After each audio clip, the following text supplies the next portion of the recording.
From a trooper who pit an 81-year-old so hard he got a first-class tour of heaven from the driver's seat, to a man who beat and kidnapped a woman, then met the concrete consequences of his actions, to a suspect who decided the best response to a gut-wrenching PIT was to start a gunfight he couldn't win. These are 6 of the craziest police chases ever caught on Dashcam. Let's roll. April 8, 2026. An 81-year-old man drove the wrong way on the shoulder of U.S. Highway 160, weaving between lanes at highway speeds and narrowly missing head-on collisions. He ignored lights, sirens, and every attempt to get him to pull over, turning a sunny morning into a disaster waiting to happen. The elderly driver seemed determined to test whether a pickup truck could outrun physics and common sense. A wrong-way driver with a death wish and zero regard for human life was about to meet a trooper with different plans.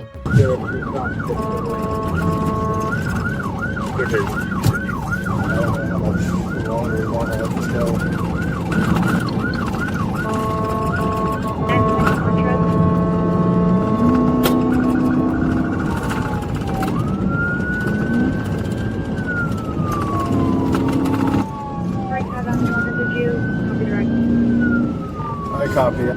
Disregarded it completely. He almost went head on again with the vehicle. 5 out of 11. Speeds are at 65. We're approaching construction zone.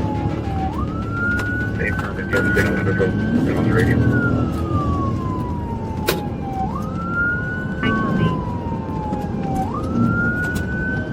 On the route that I'm from business. As the truck sped toward an active construction zone with workers present, the trooper made the call to end the pursuit before someone died. He missed his first TVI attempt, but nailed the second, spinning the truck to a stop just before it could enter the work area. The 81-year-old was taken into custody at gunpoint, probably wondering why his scenic wrong-way tour got interrupted. The construction crews went home alive because one trooper refused to let an elderly man with a lead foot turn their workplace into a crash scene.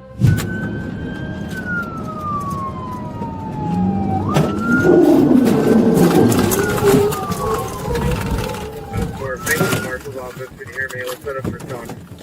Break, please. It's probably going to be around the 48, 49. 52, 1104.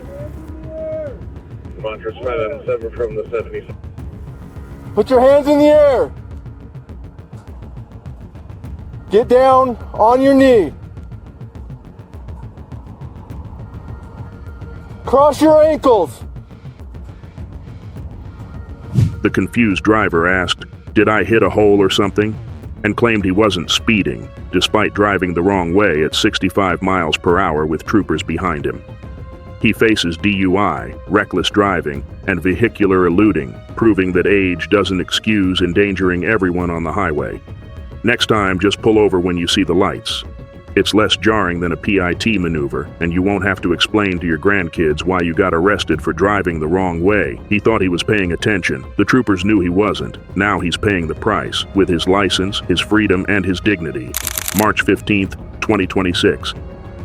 A woman walked into a Circle K with cuts and a black eye, locked herself in the bathroom, and begged for help after her boyfriend turned a drive from Sanford into a nightmare. Cora Rise Hill had punched her repeatedly, strangled her until she passed out, pointed a gun at her head, and forced her to drive while beating her the whole way. She escaped by lying about needing gas, ran inside, and asked the clerk to call 911, while Hill waited outside like a predator who didn't know his prey had slipped away. One smart move saved her life. Hill's freedom ended right there. Tell me to the police station. Copy.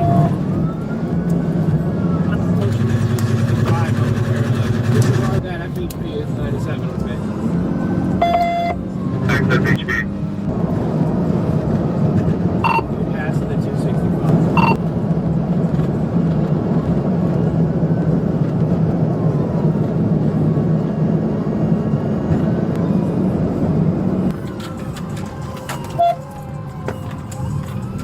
When a deputy approached, Hill fled through the wrong exit, ran a red light, and hit another vehicle without stopping, because adding hit and run to his resume seemed smart. He reached over 120 miles per hour on I-95, swerving through traffic like a man with nothing to lose except his freedom.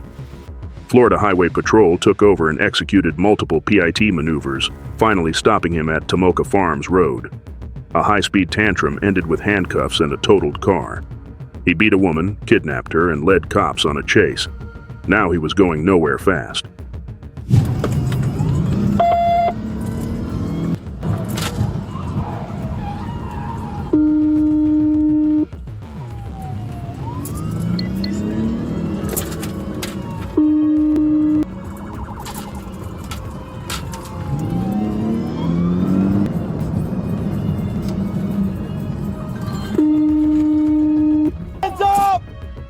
Hands up! Put your hands on your head! Start walking back towards us!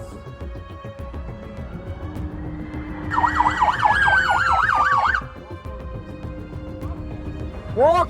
Hill was arrested for domestic battery, false imprisonment, leaving a crash scene, and felony fleeing, with more charges from FHP and Seminole County. He was held without bond at Volusia County Jail because a man with his record doesn't get to walk free. Hill has an attempted first-degree murder conviction from 2018, plus armed robbery, firearm possession, and 10 arrests since 2015.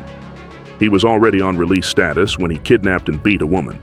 Next time, just let her go. It's cheaper than a felony kidnapping charge, and you won't need a PIT maneuver to end your day. His victim survived. His freedom didn't. That's called justice, and a very long prison sentence. January 21st, 2026.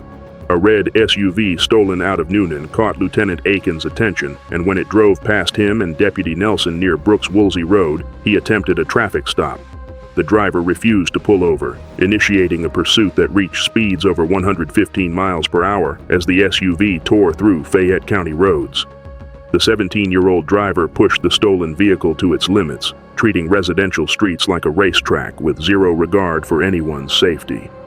The teen had also been reported missing by the Noonan Police Department, meaning he was a runaway who had upgraded from missing person to felony fleeing.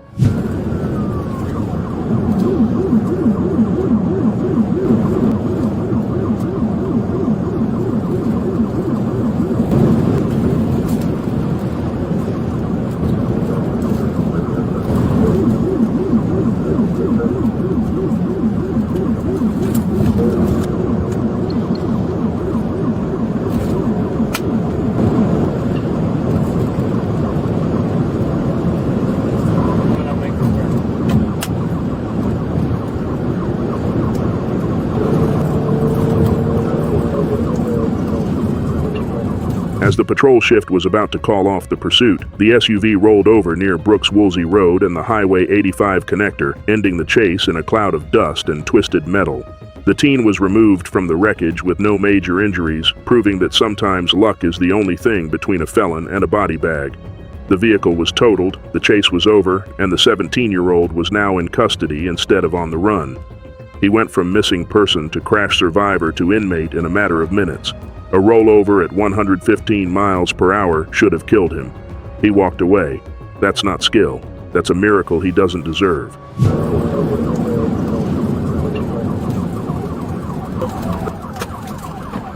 1050 radio rollover.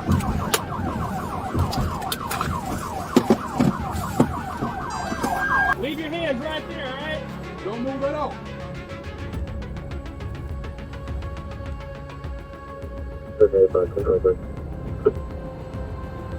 Ginger cake raining tonight, please, sir. The Peachtree City Elementary with manufacturer code. X-ray North Union 092.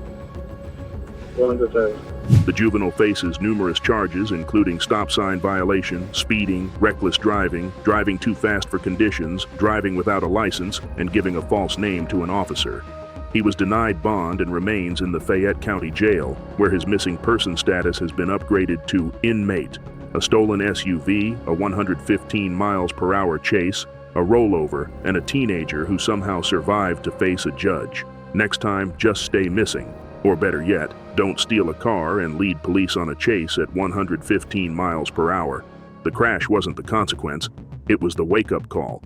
The jail cell is the consequence, and he's got plenty of time to think about that now.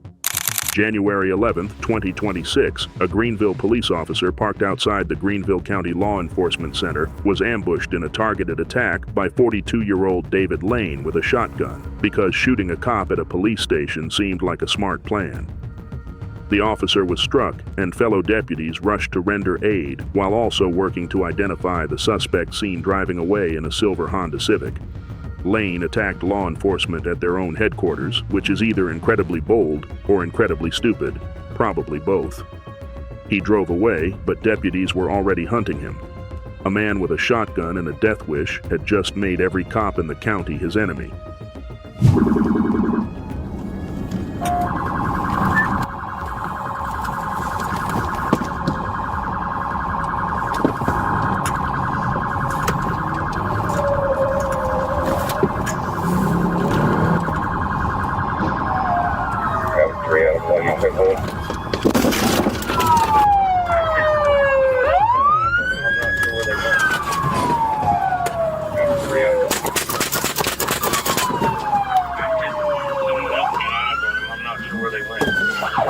A deputy located Lane, who opened fire multiple times from 2 locations before deputies saturated the area.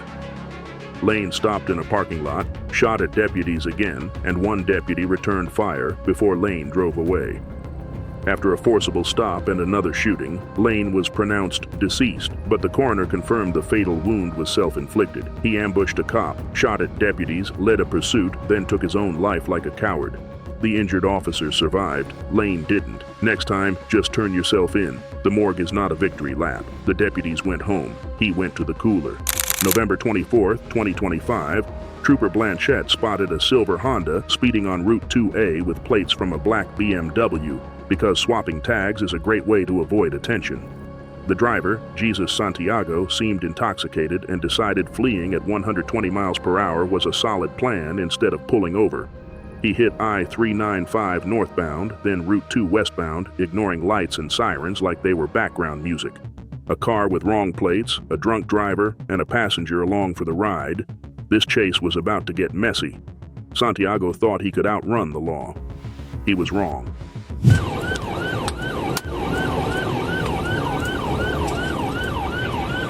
Yes, Roger.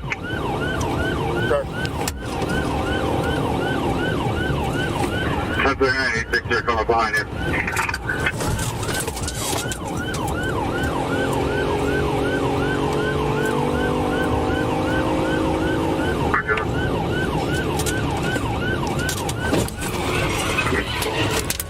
It's a good pit, and we're going to be continuing. November 24th, 2025. Trooper Blanchette spotted a silver Honda speeding on Route 2A with plates from a black BMW because swapping tags is a great way to avoid attention. The driver, Jesus Santiago, seemed intoxicated and decided fleeing at 120 miles per hour was a solid plan instead of pulling over. He hit I-395 northbound, then Route 2 westbound, ignoring lights and sirens like they were background music. A car with wrong plates, a drunk driver, and a passenger along for the ride. This chase was about to get messy. Santiago thought he could outrun the law. He was wrong.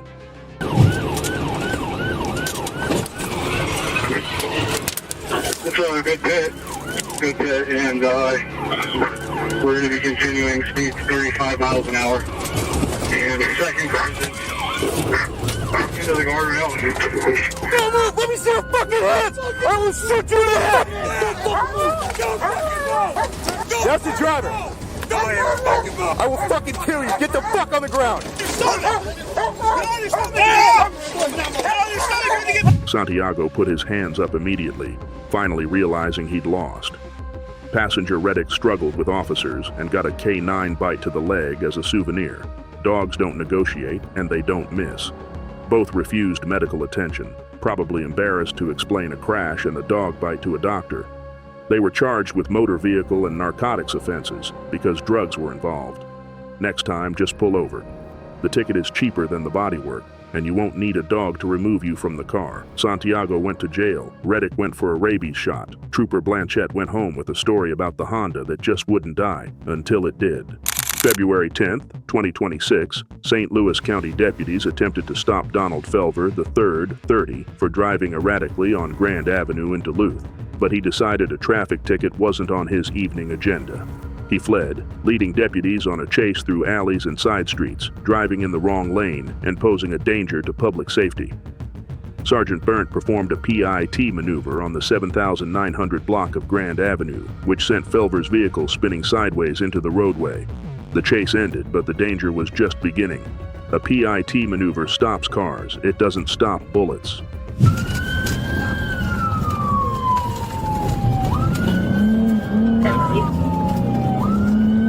Passing rubber. Dashcam, you're in.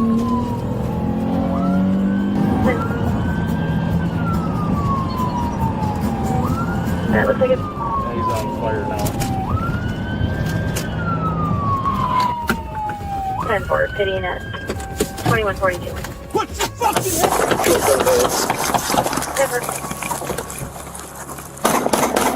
hell? Sergeant Berndt and Deputy Sobchak exited their patrol vehicles and approached Felver, issuing verbal commands as they walked toward the stopped car. Gunshots suddenly rang out from inside the vehicle. Felver was shooting at the deputies who were trying to arrest him. Berndt and Sobchak returned fire, striking Felver, who was the sole occupant of the vehicle. A handgun and spent casings were recovered at the scene. He brought a gun to a traffic stop. He found out why that's a terrible idea.